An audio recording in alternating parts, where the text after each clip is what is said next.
இளைஞர்களுக்கும் இன்றைய பெண்களுக்கும் நான் சொல்கிற ஒரு சஜஷன் என்னன்னா, சக பயணியாக நான் அவர்களிடத்தில் சொல்ல விரும்புவது, எந்த அளவிற்கு வானத்தை தொட வேண்டும் என்று ஒரு மரம் நினைக்கிறதோ அந்த அளவிற்கு அது உயர்வதற்கான அந்த சாத்தியம் எப்போ ஆகுதுன்னா, அது தன்னுடைய வேரை மண்ணுக்குள்ளாக அவ்வளவு ஆழமாக பரப்பணும்.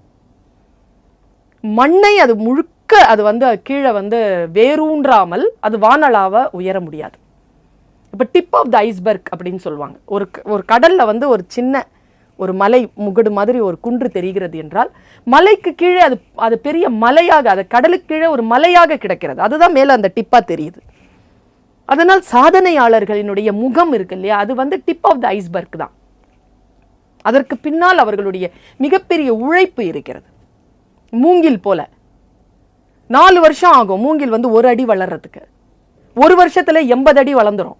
அது காரணம் அது 4 வருஷம் உள்ள தன்னுடைய ஆற்றலை அது ஸ்திரப்படுத்தி கொண்டது தான். இன்வெஸ்ட்மெண்ட் இருக்கு இல்லையா, அது மிக முக்கியமானது. ஆனா ஒன்று, நெவர் கிவ் அப் அப்படிங்கிறத மட்டும் மனசுல நினைச்சுக்கணும். எப்படி நாம வளரணும் அப்படின்னு சொன்னா, நம்மை மற்றவர்கள் தடுக்கலாம். தடுக்கிறதுங்கிறது காலங்காலமா நடந்து கொண்டே இருக்கும். ஆனால் எவ்வளவு தடுத்தாலும் தவிர்க்க முடியாத அளவிற்கு நம்மை நாம் முன்னிறுத்த வேண்டும். அதுக்கான ஸ்ட்ராட்டஜி என்ன? உழைப்பு.